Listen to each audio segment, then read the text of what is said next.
morning class and welcome to our continuing lectures on climate dynamics, climate modeling and climate variability. In the previous class, we derived the expression for water vapor feedback parameter alpha H2O, and what we saw was that it is composed of two terms, del F del omega Sg, that is the partial derivative of the net incoming flux of the troposphere with respect to the water vapor mass mixing ratio at the sea level into d omega Sg dt, which is the total derivative of the water vapor mass mixing ratio at sea level with respect to the climate temperature. And we saw that these two terms together are negative because d omega Sg dt is positive. As temperature increases, the mass mixing ratio, saturation mass mixing ratio of water vapor is increasing, and del F del omega Sg is also positive. That is, as water vapor saturation water vapor content increases, there is a net increase. There is an increase in the net incoming flux because the outgoing long wave radiation flux decreases. Because of this, alpha H2O is negative. As a result, it means that the net incoming energy flux into the climate system increases due to increased quantity of water vapor in the air, which is in turn caused by an increase in the climate temperature. So, as climate temperature increases above its steady state level, the saturation mass mixing ratio of water vapor in the ground increases, which in turn means that the net incoming flux at the tropopause level is increasing since the outgoing long wave radiation decreases and the climate heats up further. So, an increase in temperature causes further heating because of the water vapor effect. Hence, water vapor concentration effect is a positive feedback which increases the temperature perturbation and moves it further away from equilibrium. We can do a detailed modeling. We have already found the exact expression of d omega Sg dt term as this expression here. Alright, and we can also find an exact expression of del F del omega Sg, and we will look at the method when we discuss how the flux, net incoming flux can be, how to quantify the change in the net incoming flux for due to the effect of greenhouse gases, and water vapor is a greenhouse gas. Okay. So, we can evaluate this value, and a full evaluation will show that alpha H2O is approximately minus of 0.4 times alpha naught, where the alpha naught is the Planck Blackbody Planck feedback. Remember del F del T, the first term. Alpha 0 we have derived as 3.2 watt per meter square Kelvin. So, alpha H2O based on this expression is around minus 1.28 watt per meter Kelvin, which means that an increase in 1 Kelvin for the climate system temperature results in a decrease in the net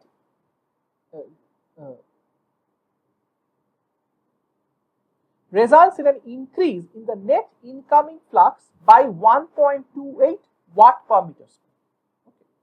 So, just as the temperature feedback, the direct temperature feedback, what we saw is 1 Kelvin rise resulted in a 3.2 watt per meter square decrease in the net incoming flux.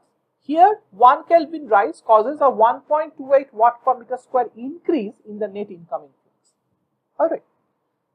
So, together then, the total feedback is alpha naught plus alpha H2O, which is 3.2 minus 1.28, which is around 1.92 watt per meter square Kelvin. So, overall, the climate system still remains stable because alpha is still positive, though the amount of positive value of alpha is lower. So, when we consider both temperature feedback and water vapor feedback, 1 Kelvin increase in temperature of the climate system causes an effective decrease in the net incoming radiation by 1.92 watt per meter square, which is taken by putting these two together. Similarly, we can look at other aspects like cloud cover, albedo effects, etc. And the total alpha will be the summation of all of those alpha values. Here also, we can understand what we mean by a runaway greenhouse effect. Alright. So, for example, in Venus, the alpha H2O is much larger than alpha naught because the climate is almost entirely made up of water vapor. A significant amount of water vapor is present. Alright. Because of the presence of water vapor, you have a very large value of alpha H2O, which makes the total alpha negative, which is causing a runaway greenhouse effect condition in Venus. So, different planetary systems based on the various values of alpha will either have a stable climate or a runaway climate. Okay. Next, we are looking at the radiative forcing term. We have C dt prime dt plus alpha t prime equals to RFT. We have seen how alpha can be calculated for two cases.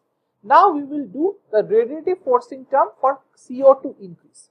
Okay, so CO2 is the main greenhouse gas. So how do we calculate the RF contribution for CO2? So RF CO2 is the change in the net incoming flux with respect to change in the mass mixing ratio of CO2 due to multiplied by the change in the CO2 mass mixing ratio, X prime CO2. So del F del X CO2 into X prime CO2. The gradient of flux with CO2 concentration into the change in concentration of CO2. Similarly, we can do for methane and the other greenhouse gases. So we will do the CO2 case here. Suppose we assume that the CO2 concentration increases by a factor beta compared to the steady state concentration. So the original mass fraction of CO2, YCO2, was the original mass fraction under steady state condition, and new increased CO2 mass fraction is YCO2 new. Remember, mass fraction is defined as mass of CO2 by the mass of total air. Alright. This ratio YCO2 new by YCO2 is given as the term beta, the factor beta by which CO2 has increased. So if CO2 concentration has doubled, beta becomes 2, etc.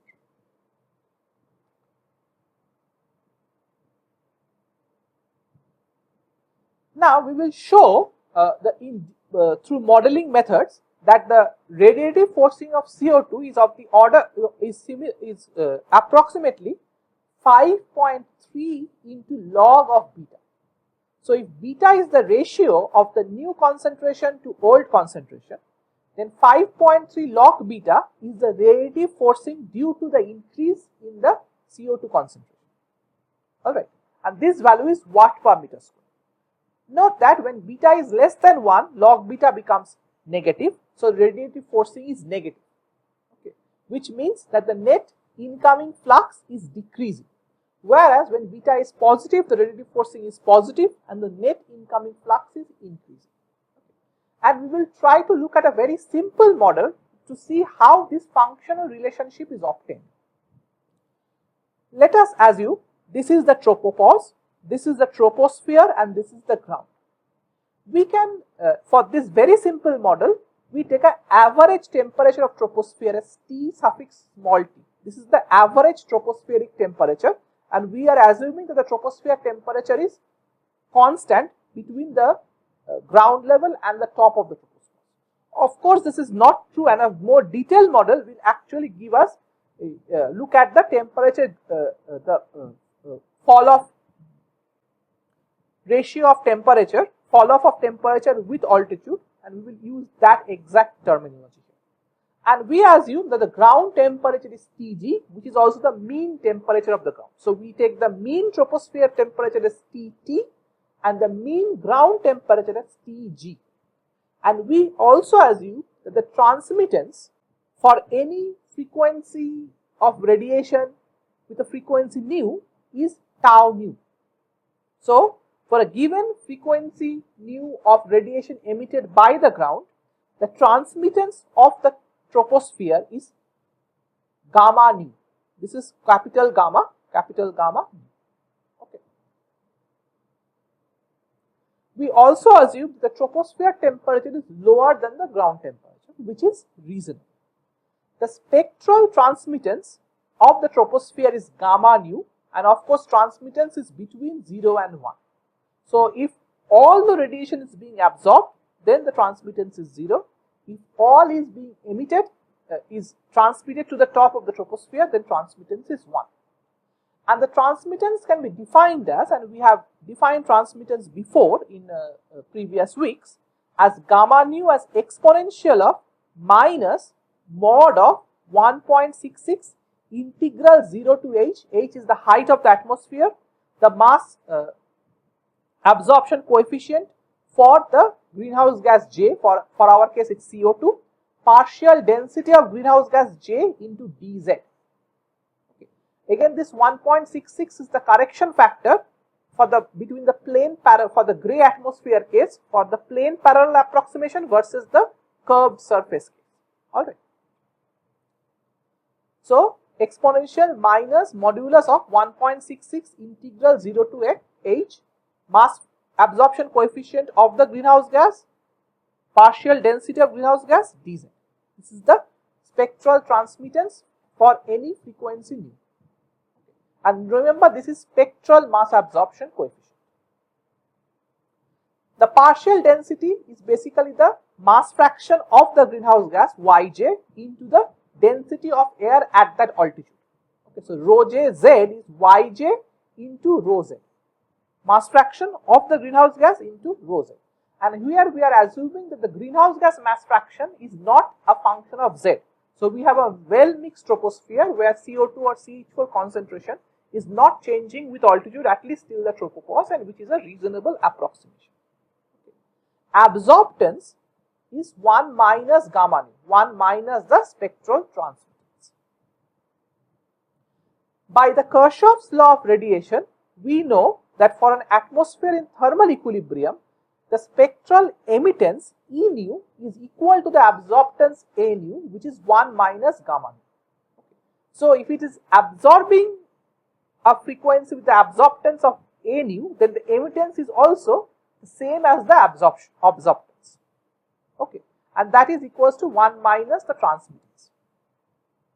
We assume the ground to be a black body and it is emitting radiation in the upward direction at a frequency nu, whose magnitude is given by the black body radiation.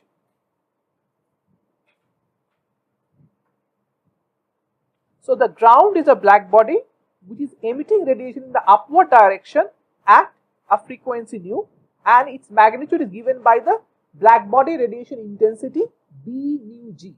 So B nu g is the spectral black body radiation intensity at frequency nu as emitted by the ground, which is 2h nu cube by c square. C is the speed of light, h is the Planck's constant. So we have looked at this expression before, into 1 by e to the power h nu by kBt. Here T is the ground temperature, which is Tg minus 1, which is watt per meter square, stir radians, hertz. Okay. And the total upward radiation over the entire hemisphere, if we integrate over the entire upper hemisphere, then it becomes pi B nu g watt per meter square hertz. Okay. So pi times this. So we are assuming gray, like it is not dependent on the direction of radiation, as it's true for a black body. So it becomes pi into B nu g is the total upward radiation, spectral radiation flux density. The fraction of this ground emitted radiation that reaches the top of the troposphere is the transmittance into this flux. The transmittance is gamma nu, and the total upward hemispheric flux density is pi into B nu g. So gamma nu into pi B nu g. So this is the radiation that is being emitted from the surface, that is reaching the top of the troposphere. Along with this, the troposphere is also emitting radiation at its own temperature Tt. And here our simplifying assumption helps us to create an analytical solution. Otherwise, we have to look at multiple layers of the atmosphere and integrate over the entire atmospheric upward radiation for different temperatures. This will of course be done in a more detailed model, But here we are assuming an isothermal troposphere at a mean temperature T. Then the total emission under such condition is of course the emittance of the troposphere E nu into the pi B nu T, where B nu T is the spectral blackbody radiation intensity direction dependent, which is basically 2h nu cube by c square by 1 by e to the power h nu kb into the temperature of the troposphere minus 1, where emittance is of course 1 minus the transmittance star nu. So pi B nu T is the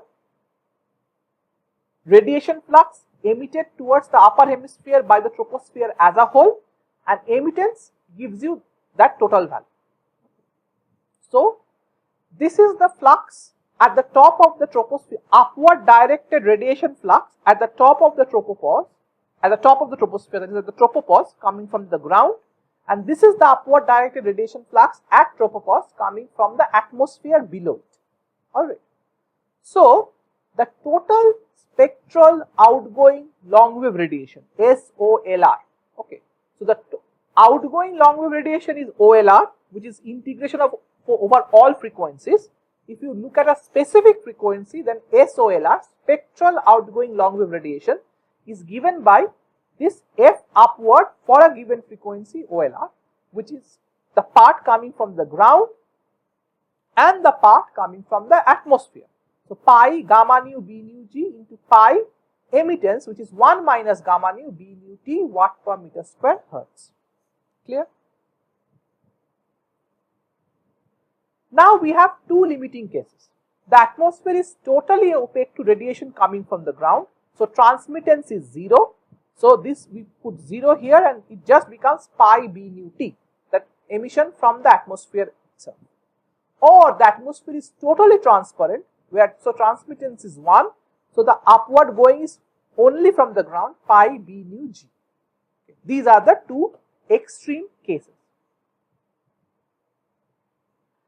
Now let us assume that the partial density rho I of the absorbing gas CO2 changes. So now we are looking at the perturbation effect. So here till now we have looked at the net emission at the net outgo emission at the tropopause level. Now we are changing the concentration rho I of the absorbing gas. Then we want to find how much the radiative forcing will be due to this change. Alright. Now how does this change affect? It affects by you changing the transmittance. Clearly, because transmittance is defined, if you remember, by this term here. So clearly, if the concentration of CO2 is changing, rho J is changing, so transmittance is going to change.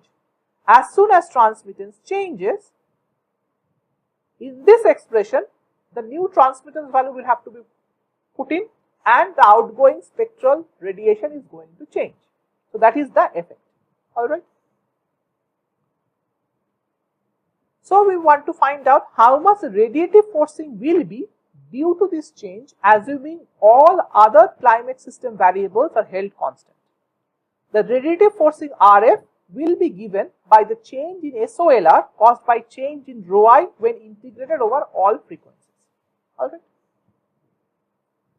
So the steady state concentration we are calling it rho I naught Z, which is yi naught into rho Z, the mass fraction under steady state concentration of CO2 into the density change with height. Let us now assume that the absorber density increases by a factor B. So yi nu by yi naught is beta. This is what we have done for CO2, and this can be done for methane and also can be done for water vapor. So whenever we are trying to find the del F, del change of the water vapor mass mixing ratio, that term also can be evaluated this way. So we will show you how. Okay. So yi nu by yi naught is beta, this factor. So yi nu into rho Z is not changing, by yi naught into rho Z becomes rho I nu by rho I naught. So the new partial density by the old partial density is given by this factor beta, which is independent of Z because it's a well mixed atmosphere. Okay. The spectral transmittance then becomes rho I nu is beta into rho I naught z. Okay, and this beta into rho I naught z goes into the new spectral transmittance value expressed here. Clear?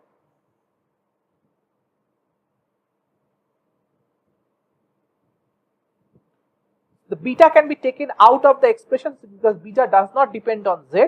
So you get this expression here. We take a log of this, log gamma nu is exponential term goes out, so it becomes this term here, and the old transmittance is tau nu naught equals to exponential minus 1.66, this term without the beta term. So log of tau nu naught is this expression here. So the only difference between log of tau nu by log of tau nu naught is this terminology beta. So 1 by beta into log tau nu equals to log tau nu naught. Clear? So tau nu naught, so if you take the anti-log, the new gamma nu, the new transmittance is equals to the old transmittance to the power beta. So if CO2 fraction is doubling, then what the new transmittance of the atmosphere is the old transmittance square. Okay, for CO2. Okay. So that is the relationship here, that for any factor change, the new transmittance is the old transmittance to the power of that factor. Now transmittance value is always between 0 and 1. Okay. So suppose beta is 2 and the original transmittance was 0.5. So the new transmittance is 0.5 square equal to 0.25. So because the transmittance is less than 1, if beta is greater than 1, the new transmittance will be lower than the old transmittance. Okay. Other way around is also, if beta is if beta greater than 1, new transmittance is lower than the original transmittance. If beta is less than 1, that is the CO2 concentration is decreasing, the new transmittance will be greater than the old transmittance, as we would expect. So if the density of the absorbing gas changes by a factor beta such that rho I nu equals to beta into rho I naught, then the spectral transmittance at frequency nu changes by tau nu naught beta to the power beta. So the steady state spectral outgoing long wave radiation is the original value of transmittance pi tau nu naught into the blackbody spectral intensity of the ground into pi 1 minus gamma nu naught blackbody spectral intensity of the troposphere. The new SOLR is pi into gamma nu naught to the power beta blackbody spectral radiation intensity of the ground into pi into 1 minus gamma nu naught to the power beta. So these are the new transmittance values into the blackbody spectral radiation intensity of the troposphere. Okay. So this term changes. So the change in the outgoing long wave radiation, SOLR nu minus SOLR naught, is the difference between this term and this term. Once we put that, we get pi into the difference between the blackbody radiation intensity of the ground minus the blackbody radiation intensity of the atmosphere into the difference between the new transmittance value minus the old transmittance. This you can see yourself if you do the difference.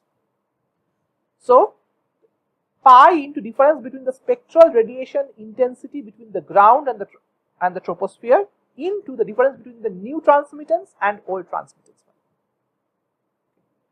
If beta is greater than 1, then this value is negative, right? Because the new transmittance is lower, so this is negative. Also, because ground temperature is higher than the troposphere temperature, this term is positive. So the total term becomes negative. So the outgoing spectral long wave radiation value is decreasing. It's becoming lower, as we would expect. So greenhouse concentration increases, outgoing long wave radiation decreases. And now we have the exact expression by which you can find this value for every frequency, and then you can integrate this to get the total change in the outgoing long wave radiation. And this is what is done in numerical models. Alright. Let us define the difference between the old and the new transmittance as d nu. Old transmittance minus new transmittance. And of course, transmittance is between 0 and 1. Okay. So the change in the outgoing long wave radiation spectral is minus pi d nu, because the original case was this minus this, so this is minus d. So minus pi d nu, the ground radiation intensity minus the troposphere radiation intensity, spectral values. What is the expression for this d nu with respect to beta? Because it is a function of spectral transmittance value actually and the beta value. So here d nu has been plotted with respect to transmittance between 0 and 1 and for various values of beta. Beta 1.4, beta is 2, beta 2.8, beta 4. And you can see here they are kind of a quadratic curve which has a peak and goes to 0 at either 0 or 1. Alright.